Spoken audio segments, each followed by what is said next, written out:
الحمد لحضرت الجلالہ والنعت لخاتم الرسالہ اما بعد اعوذ باللہ من الشیطان الرجیم بسم اللہ الرحمن الرحیم ولما فصلت العیر قال ابوہم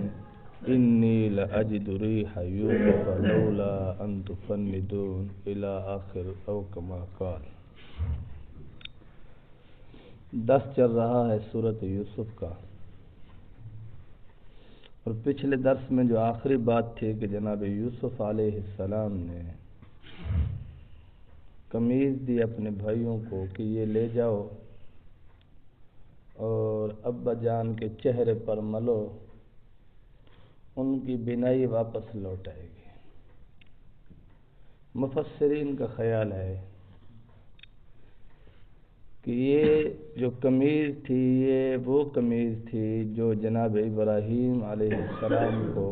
اللہ تعالی نے اس وقت پہنائی تھی جب نمرود نے ان کو آگ میں ڈالا تھا، اور یہ جنت سے لائی گئی تھی۔ جناب ابراہیم علیہ السلام نے یہ قمیض اپنے بیٹے جناب اسحاق علیہ السلام کو تحفتاً پیش کی۔ انہوں نے اپنے بیٹے جناب یعقوب علیہ السلام کو،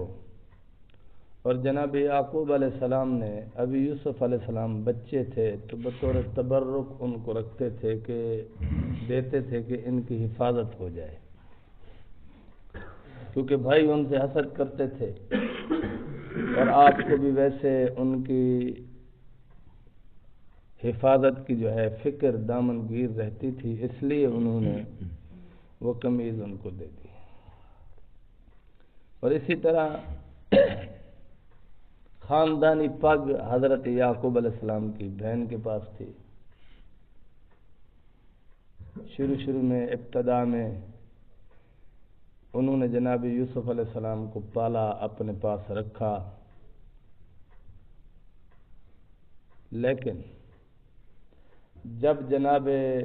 یعقوب علیہ السلام نے یوسف علیہ السلام کو واپس مانگا کہ اب یہ تھوڑا بڑا ہو گیا ہے 4-5 سال کا، تو اس کو میرے حوالے کر دو، بس میں اپنے پاس رکھنا چاہتا ہوں۔ لیکن یوسف علیہ السلام تھے ہی ایسے کہ جو بھی ان کو دیکھتا تھا ان کا گرویدہ ہو جاتا تھا، تو آپ کی پھوپھی بھی آپ کے بغیر نہیں جی سکتی تھی، تو انہوں نے یہی ہیلا کیا۔ یعقوب علیہ السلام کو انکار نہیں کر سکتی تھی، بیٹا دے دیا کہ لے جاؤ اپنا بیٹا، لیکن جو خاندانی پگ تھی وہ انہوں نے قمیض کے نیچے ناف پر باندھ دی، یعنی پیٹ پر آ گئی ساری۔ تو پھر شور مچا دیا کہ میری خاندانی پگ جو ہے چوری ہو گئی ہے، چور کو پکڑا جائے۔ تو جناب یعقوب علیہ السلام کی شریعت کے موافق وہ یوسف علیہ السلام کے پاس جو نکلی، تو یعقوب علیہ السلام نے یوسف کو اپنی شریعت کے موافق ان کے حوالے کر دیا۔ جو چوری کرتا تھا، وہ جس کا مال ہوتا تھا چور اس کے حوالے، اس کا غلام، یہ مطلب ہے کہ ہوتا رہا۔ تو وہی قمیض جب بھائی لے کر چلے، ولما فصلت العیر، جب وہ قافلہ مصر سے چلا تو جناب یوسف علیہ السلام نے اپنے بھائیوں کو 200 اونٹ، جس میں سامان سفر، کھانے پینے کا سامان اور دیگر چیزیں تھی، دی کہ لے جاؤ۔ اب جب باہر نکلے تو ادھر جناب یعقوب علیہ السلام نے قال ابوہم، تو ان کے باپ نے کہا انی لأجد ریح یوسف لولا ان تفندون، اگر تم بڑھاپے کی وجہ سے مجھے یوں نہ کہو کہ بڈھا ہو گیا ہے اور بہکی باتیں کرتا ہے، اگر تم مجھے یوں نہ کہو تو پکی بات ہے میں یوسف علیہ السلام کی خوشبو سونگ رہا ہوں۔ سبحان اللہ۔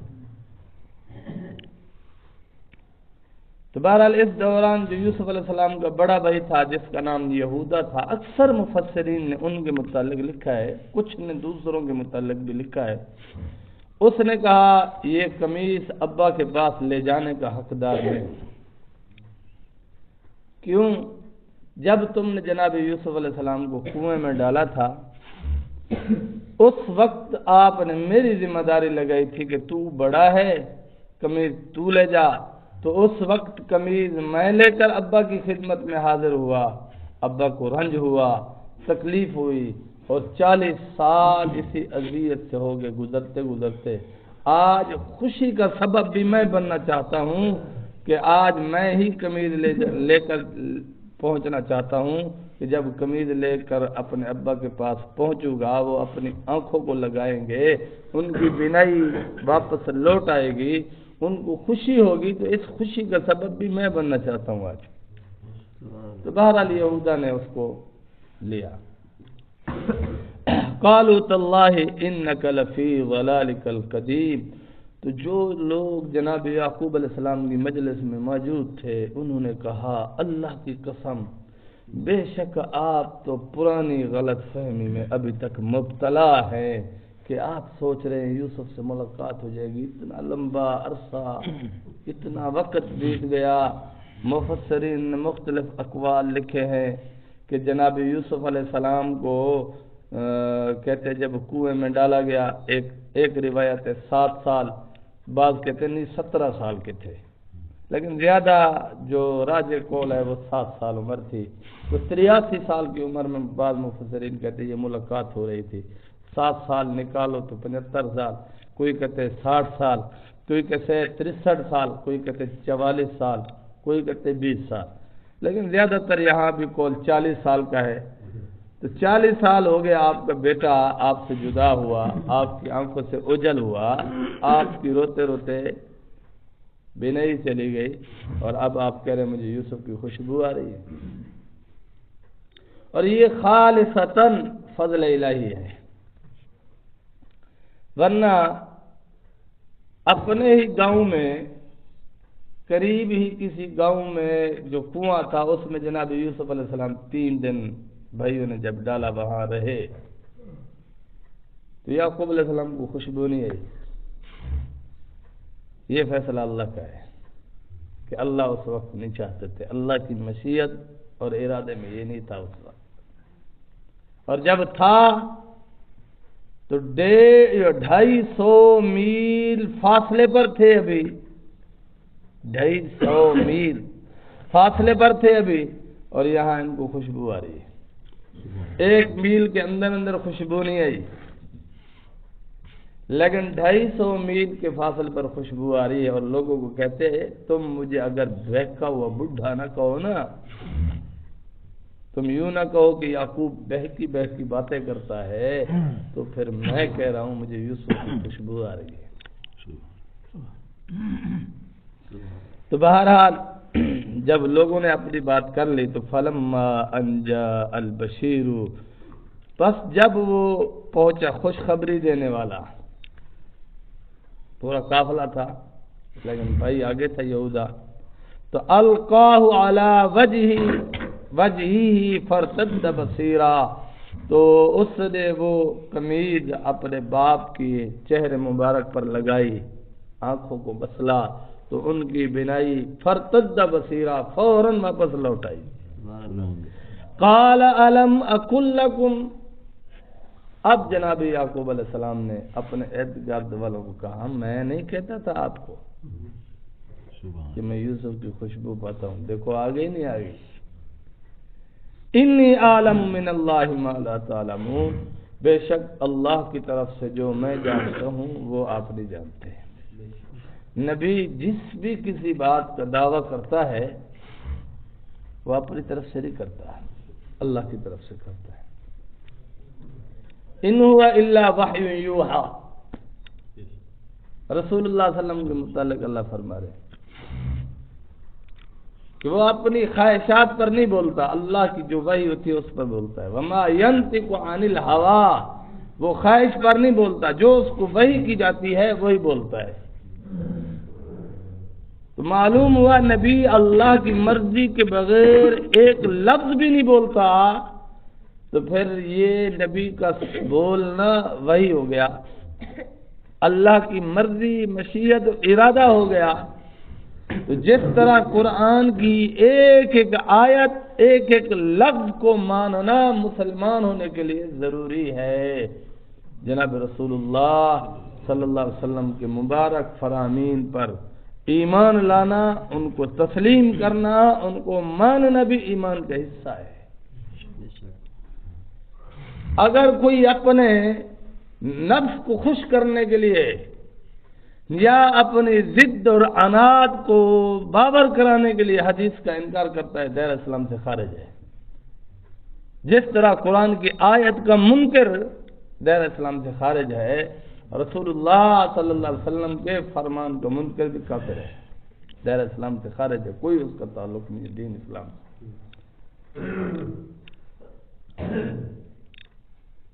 باقی رہی حدیثوں کی سند پر بات، جس کو اپنے باپ پر یقین نہیں ہے کہ میں اس کا نطفہ ہوں یا نہیں ہوں، اس کو کیا حق پہنچتا ہے رسول اللہ صلی اللہ علیہ وسلم کی حدیث کی سند پر بات کرتا ہے؟ اتنے محققین محدثین گزرے ہیں، انہوں نے اتنی تحقیقات کی ہیں، تو وہ ہمارے لیے کافی اور شافی ہیں۔ بس اگر وہ ہمارے لیے کافی شافی نہیں ہے تو پھر ہمارے دل میں وہ مرد ہے جو لا علاج ہے۔ تو حدیث کو ماننا یہ بھی ایمان کی شرط ہے۔ اگر جناب رسول اللہ صلی اللہ علیہ وسلم کی رسالت کو مانتا ہے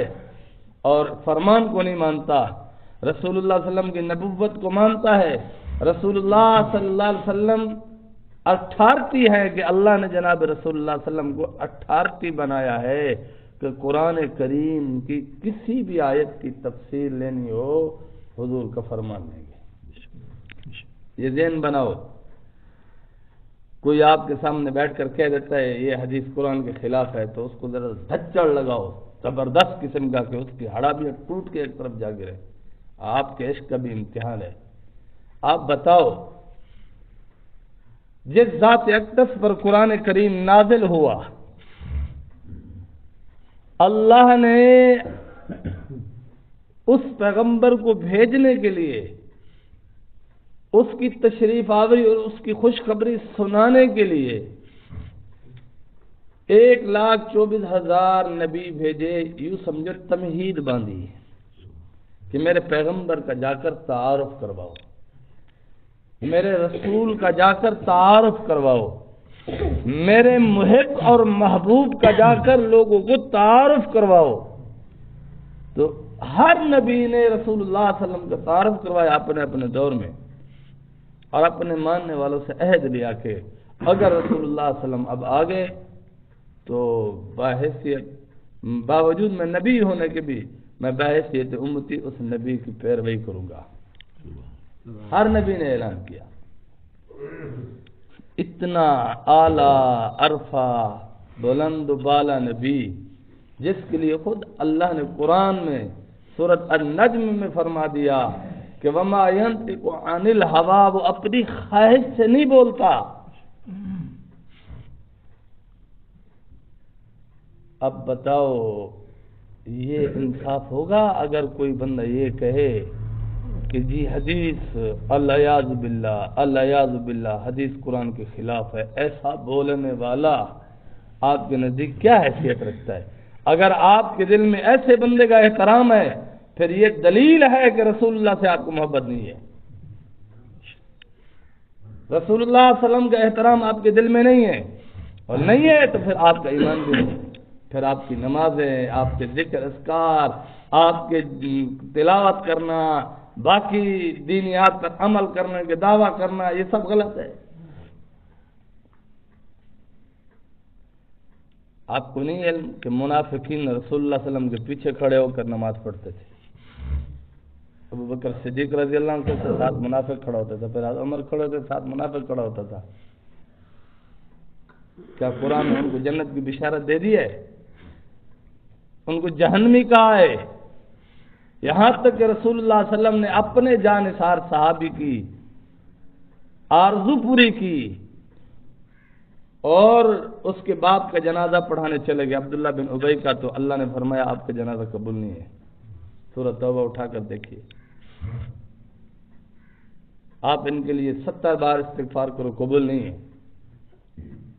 آپ نے اپنی مبارک قمیض ان کو دی، جب انہوں نے کہا یا رسول اللہ اپنی مبارک قمیض دیجئے، میں اپنے باپ کے کردار سے واقف ہوں، لیکن مجھے تسلی ہو جائے گی، میرے دل کو تھوڑا حوصلہ ہو جائے گا کہ میرا ابا آپ کی قمیض میں دفن ہو رہا ہے تو عذاب قبر ان پر کم ہوگا۔ لیکن باوجود اس کے کوئی فائدہ نہیں دیا، کیونکہ اسلام کے ساتھ انہوں نے منافقت کی، رسول اللہ صلی اللہ علیہ وسلم کے ساتھ انہوں نے منافقت کی۔ حضور نے اپنے صحابی کی جو ہے نا وہ کی ہے دل جوئی ضرور فرمائی، لیکن جو منافق تھا اس کو فائدہ نہیں ہوا۔ تو رسول اللہ صلی اللہ علیہ وسلم کے مبارک فرمان کو سامنے رکھیے، اور یہاں یعقوب علیہ السلام بھی یہی فرما رہے ہیں، انی عالم من اللہ، میں اللہ کی طرف سے جو جانتا ہوں ما لا تعلم، وہ تم نہیں جانتے۔ یہ نہیں کہا کہ میں اپنی طرف سے جو جانتا ہوں۔ اب بتائے جو نبی میرے آقا علیہ السلام کا تعارف کرانے کے لیے آئے، وہ کہہ رہے میں اللہ کی طرف سے جانتا ہوں، اور میرے نبی کے لیے اللہ خود فرما رہے ہیں کہ وہ اپنی مرضی سے نہیں بولتا، اپنی خواہش سے نہیں بولتا، ان هو الا وحی یوحا، مگر جو ہم اس کی طرف وحی کرتے ہیں وہی بولتا ہے۔ اب یہ کہتا ہے حضور کا فرمان قرآن کے خلاف ہو گیا۔ آپ بھی عقل سے سوچو، میں بھی عقل سے سوچوں، اللہ نے جناب رسول اللہ صلی اللہ علیہ وسلم کو اتھارٹی بنایا ہے، قرآن کی ہر آیت کی تفصیل تشریح حضور صلی اللہ علیہ وسلم نے جو فرمائی، قول سے عمل سے یا اپنی جماعت کے ذریعے سے، وہ آپ کو اور مجھے ماننی ہوگی۔ اگر ہم نے انکار کیا، ہم نے اپنی عقل کے موافق یہ کہہ دیا کہ دیکھو جی تعارض آ رہا ہے، یہ تعارض والا بھی بڑا عجیب رولا ہے۔ میرے پاس ایک بندہ پرچی لے کر آ گیا، کہتا ہے حضرت صاحب یہ دیکھو ایک حدیث ہے، اس میں لکھا ہوا ہے کہ حضرت ابو جعفر کی 3 بہنیں ہیں، دوسری حدیث ہے 6 بہنیں ہیں، تیسری حدیث ہے 9 بہنیں ہیں۔ اب مجھے بتاؤ ان میں کون صحیح ہے؟ میں کہ ساری صحیح ہیں۔ مولانا صاحب آپ کا دماغ خراب ہو گیا ہے، ایک کہہ رہا ہے 3 ہے، دوسرا کہہ رہا ہے 6 ہے، تیسرا کہہ رہا ہے 9 بہنیں ہیں اور حدیث میں ہے، تو ان میں سے ایک صحیح ہوگا۔ آپ کہتے سارے ٹھیک ہیں، میں نے کہا سارے ٹھیک ہیں، لیکن آپ تھوڑا پس منظر تو دیکھیے نا، اس کے پیچھے بات کیا کار فرما ہے۔ حضرت ابو جعفر کی ٹوٹل 9 بہنیں ہیں۔ جس صحابی نے یہ روایت کی وہ بہترین اور سچا اور برحق بات کر گیا، اس کی صداقت امانت میں کوئی شک اور شبہ نہیں ہے۔ جس صحابی نے 6 بہنوں کا بیان کیا اس کی بھی صداقت امانت میں کوئی شک شبہ نہیں ہے۔ جس نے 3 کہا اس کی بھی امانت دیانت صداقت میں کوئی شک شبہ نہیں ہے۔ سارے کے سارے صحابہ صدیق ہیں۔ ابو بکر صدیق صدیق اکبر ہیں کہ صدیقین میں سب سے بڑے ہیں آپ۔ مسئلہ میں نے کہا یہ ہے کہ جیسے رشتے ہوتے ہیں ایسے حضرت ابو جعفر کی بہنوں کے رشتوں کی بات چل رہی تھی۔ کسی نے آ کر پوچھا تو اس کا مقصد پوچھنے کا یہ تھا کہ شادی شدہ کتنے ہیں، تو اس وقت جو شادی شدہ تھی وہ 3 تھی، تو راوی نے وہ 3 نقل کی ہیں جو شادی شدہ تھی۔ سائل کا پوچھنے کا مقصد تھا کہ ہم رشتہ لینے آئے ہیں، غیر شادی شدہ کتنی بیٹھی ہیں، تو راوی نے کہا 6 ہے، تو میں نے کہا یہ مقصد ہے۔ سائل کا مقصد تھا ٹوٹل بہنیں کتنی ہیں، تو بتایا گیا 9 ہے۔ میں نے کہا اس میں کیا تضاد ہے، تیری عقل میں فطور ہے؟ ابلیس نے تجھے کوئی اٹی پٹی پڑھا دی، تیرا دماغ فیوز ہو گیا ہے؟ تیرا دماغ کام ہی نہیں کر رہا، تجھے سمجھ ہی نہیں آ رہی، اور تو خام خواہ سے چڑھ دوڑا ہے اور اپنا ایمان ختم کر بیٹھا۔ ذرا احتیاط سے بولنا چاہیے۔ رسول اللہ صلی اللہ علیہ وسلم نے ارشاد فرمایا، کوئی بندہ میری طرف ایسی بات منسوب کر دے جو میں نے نہیں کہی، اس کو چاہیے اپنا ٹھکانہ جہنم میں بنا لے۔ یاد رکھو فقہا نے لکھا ہے بعینہ ہی اسی طرح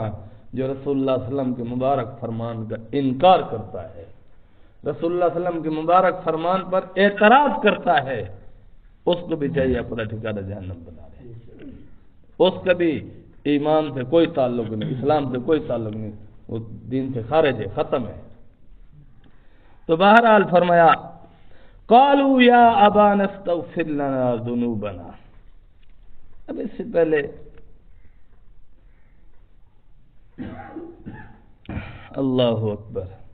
آپ نے مضمون سمجھا، تو یہاں بیٹوں نے درخواست دی، یا ابانا، اے پیارے ابا جان، استغفر لنا ذنوبنا، ہمارے لیے ہمارے گناہوں کی مغفرت کروائیے، یعنی استغفار کیجیے ہمارے لیے، انا کنا خاطئین۔ اب آپ خوش ہیں، لیکن جو تکلیف تھی دور ہوئی، اس تکلیف کا سبب ہم تھے، تو ہمیں معاف کر دیں۔ قال سوف استغفر لکم ربی،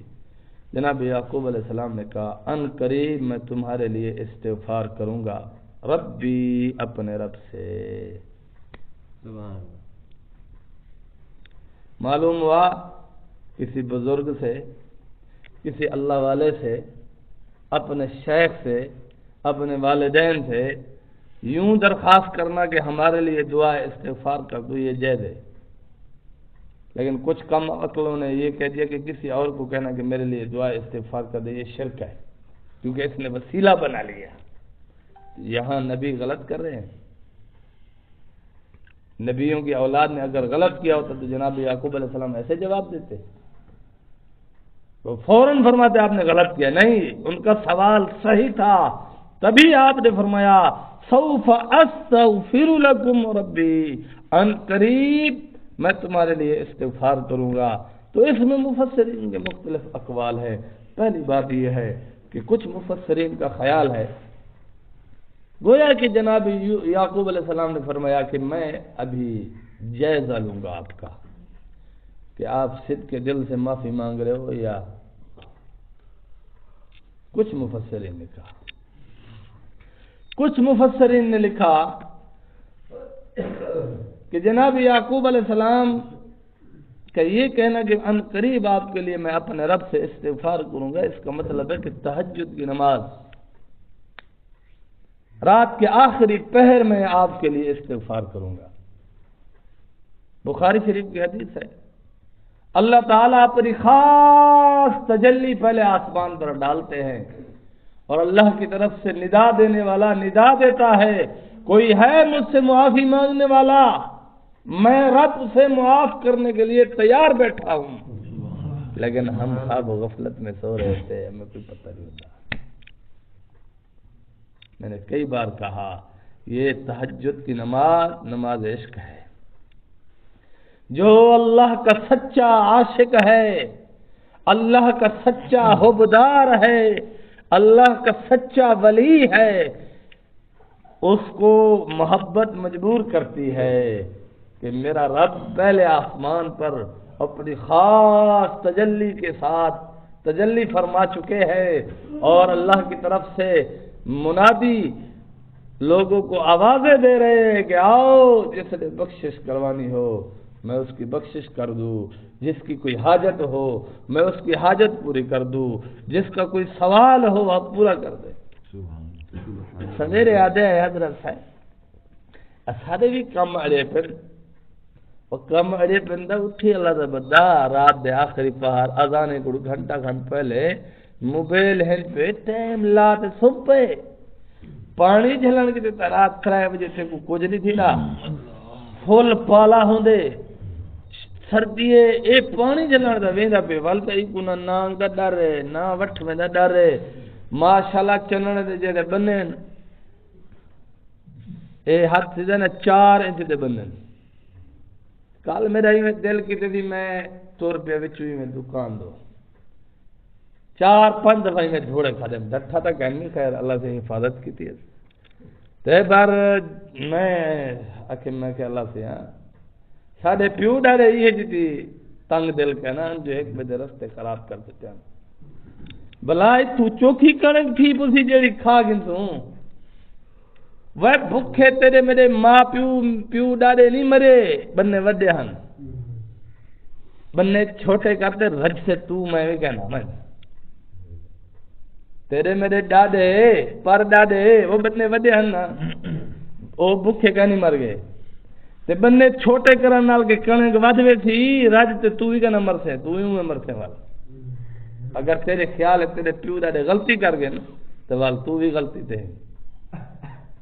احساس کرنا چاہیے سارے رستے ٹھیک کہ نہیں اے سارے ایمانیات سارے دینیات حضور صلی اللہ علیہ وسلم نے فرمایا کہ وہ ہم میں سے نہیں ہے جو لوگوں کا راستہ خراب کرتا ہو ابن ماجہ میں حدیث ہے جو کسی کا راستہ خراب کرے کسی کے راستے میں رکاوٹ ڈالے کوئی رکاوٹ کھڑی کرے راستے میں حضور نے فرمایا فلیس منی وہ میں سے نہیں ہے اصل نمازی حاجی بزرگ پیر پتہ نہیں کیا کچھ سڑوے نے ہیں سارے اعمال ہیں ابلیس بھی شرماوے دے اللہ کیجئے بندے ڈاکٹر صاحب تو ساتھ بدرا نے ہوتا میں پہلی دفعہ بھول پیا بلا سال 1.5 بعد تب نے کتنی جھوڑے کھا دے بلائی میں اخیر پہنچ گیا لیکن توبہ استغفار بھی کرندا گیا تے اللہ سے میں درخواست تی یا اللہ ولا میں کو وچو آمن دی توفیق نہیں باہروں آمن دی توفیق دے تو جانے میں پیدل طور تے باہروں آوے سا لیکن اے جڑا وچو میری قوم حال کیتی کھڑی ہے انہاں کو ہدایت دے کرم فرما انہاں تے لنگ دے بھی آپ ہیں لنگ دے ہنے جا اولاد ہیں لنگ دے بھی ہنے دے گھر والے ہیں لیکن تے ہمسائے نالے ذلیل آپ نے ودے سارے من جملہ سارا یہ حال ہے صحیح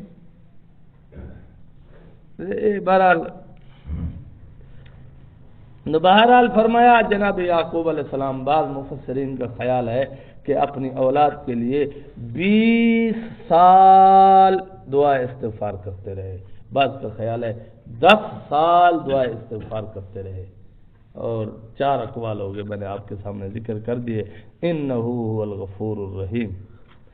بے شک اللہ مغفرت فرمانے والے ہیں اور بہت ہی مہربان ہے بے حد رحم فرمانے والے ہیں تو مایوس بھی نہیں ہونا چاہیے اب اس میں کیا راز ہے یہ مفسرین نے اس پر بہت ساری باتیں کی ہیں کہ 20 سال اگر استغفار کرتے رہیں اس کی وجہ کیا ہے تو پہلی بات یہ ہے کہ بعض مفسرین نے اس کو ریجیکٹ کیا ہے کیونکہ ان کا خیال ہے کہ جناب یوسف علیہ السلام کی ملاقات کے بعد حضرت یعقوب علیہ السلام 15 سال زندہ رہے ہیں اب آگے کچھ جماعت کہتے ہیں 10 سال تو جب 10 سال پر جو کہتے ہیں تو وہ بھی دل کو تسلی دینے کے لیے بار بار استغفار فرماتے تھے ورنہ رب کریم نے رب غفور رب مہربان نے پہلی بار جب جناب یعقوب علیہ السلام سے ان کے بیٹوں نے دل کی ندامت کے ساتھ درخواست دی ابا جان ہمارے لیے استغفار کرو تو جیسے ہی جناب یعقوب علیہ السلام نے رات کے آخری پہر اپنے ربا سے درخواست دی میرے ربا میری اولاد کو معاف فرما تو اللہ نے معاف فرما دیا باقی اگر 10 سال استغفار فرماتے رہے ہیں یہ صرف دل کو تسلی دینے کے لیے بار بار استغفار کرنا اور اس پر ہمیں بھی سوچنا چاہیے کہ ایک نبی اپنی اولاد کے لیے دعا استغفار ایک بار نہیں 10 سال کرتا ہے تو ہمیں بھی روزانہ 5 نمازیں پڑھتے ہیں 5 نمازوں کے بعد ہمیں اپنے گناہوں کے لیے خصوصی استغفار کرنا چاہیے رسول اللہ صلی اللہ علیہ وسلم نے نماز کے لیے استغفار بتایا ہے کہ جب سلام پھیرو 3 بار کہو استغفر اللہ استغفر اللہ استغفر اللہ یہ 3 بار استغفار نماز کے لیے ہے کہ یا اللہ ہم تیری بندگی کا حق ادا نہیں کر سکتے جیسے سجدہ کرنے کا حق تھا، رکوع کرنے کا حق تھا، قیام کرنے کا حق تھا، جلسہ کرنے کا حق تھا، اتحیات میں بیٹھنے کا حق تھا، ہم وہ حق ادا نہیں کر سکے تو ہم کہتے استغفر اللہ استغفر اللہ استغفر اللہ 3 بار۔ نماز سے سلام پھیرے امام، یا سنت نماز پڑھو یا وتر نماز پڑھو یا نفلی نماز پڑھو، اپنی عادت بناؤ جیسے سلام پھیرو تو ایسا ایسا کہو استغفر اللہ استغفر اللہ استغفر اللہ 3 بار کہو، اور یہ استغفار ہو گیا اپنی بندگی پر کہ بندگی کا حق نہ ادا ہو سکا، لیکن جو ہمارے کمی کوتاہیاں ہیں ان پر بھی ہمیں خصوصی طور پر استغفار کرنا چاہیے۔ انشاءاللہ جب استغفار کریں گے خیر خیریت ہو جائے گی۔ کل ساتھ کیا ہے میں نے ان کو بتایا کہ تائبین کی بھی ایک جماعت ہوگی، 5 جماعتیں قرآن نے بیان کی، والنبیین والصدیقین والشہداء والصالحین وحسن اولئک رفیقا، ان کے ساتھ جو ان کے رفیق ہے۔ یہ 5 ہوگی، 6 حضور نے فرمایا تائبین کی جماعت ہوگی، جو مستقل ایک پوری بہت بڑی جماعت ہوگی، جنت میں جائے گی۔ کہ توبہ کرنا چھوٹی موٹی بات تھوڑی ہے، اللہ نے ایسے تھوڑی فرما دیا ان اللہ یحب التوابین، بے شک اللہ توبہ کرنے والوں سے محبت کرتا ہے، کہ یہ چھوٹی بات نہیں ہے۔ شیطان آتے تھے یار گناہ تو چھوٹتے نہیں، توبہ میں کیا فائدہ، یہ شیطان کا خیال ہے، شیطان نے یہ وائرس ڈالا ہے، اس پر اینٹی وائرس مار کے اس کو ختم کرو، اس وائرس کو دفع کرو، یہ شیطان کی طرف سے ڈالا گیا ہے۔ گناہ ہونا توبہ کرنا، یہ توبہ کرنا کوئی چھوٹا موٹا کام نہیں ہے، ایسے تھوڑی اللہ نے فرما دیا ان اللہ یحب التوابین، بے شک اللہ توبہ کرنے والوں سے بے حد محبت فرماتے ہیں، بہت زیادہ محبت فرماتے ہیں۔ تو پھر توبہ کرنا نہ چھوڑیے، جب توبہ کرنا نہیں چھوڑیں گے تو انشاءاللہ وہ وقت آئے گا شیطان دور بھاگ جائے گا، شیطان کہے گا یار میں محنت کرتا ہوں، میں اس کو گناہوں پر لگاتا ہوں، یہ صوفی پھر رو رو کے اپنے آپ کو معاف کروا لیتا ہے، پھر رو رو کے معاف کروا لیتا ہے، چھڈو نہیں جان یار کوئی فائدہ ہی نہیں، آپ کی اور میری محنت ضائع، پیچھے ہٹ جاتے ہیں نا، شیطان بھی ہٹ جائے گا ایک دن پہلے۔ یہ مقابلہ ہے عمر بھر کا، زندگی بھر کا، کبھی وہ جیتے گا کبھی ہم جیتیں گے، اور ہم کیسے جیتیں گے؟ عاجزی کے ساتھ، انکساری کے ساتھ، توبہ استغفار کے ساتھ۔ اللہ ہمیں معاف کرے گا، شیطان ہار جائے گا، اس لیے اللہ سے معافی مانگتے رہیں، شیطان کو ہراتے رہیں، انشاءاللہ خاتمہ بالخیر ہوگا، اور اللہ تعالی اپنے فضل کرم سے ہم پر آخرت کی ساری منازل آسان فرما دیں گے، اور جنت میں ہمیں حضور صلی اللہ علیہ وسلم کی زیارت، اپنی زیارت، صحابہ کی زیارت، باقی انبیاء کی زیارت کروائیں گے، تو انشاءاللہ کیا خوبصورت منظر ہوگا، تو اس کے لیے تیار رہیں۔ وآخر دعوانا ان الحمدللہ رب العالمین۔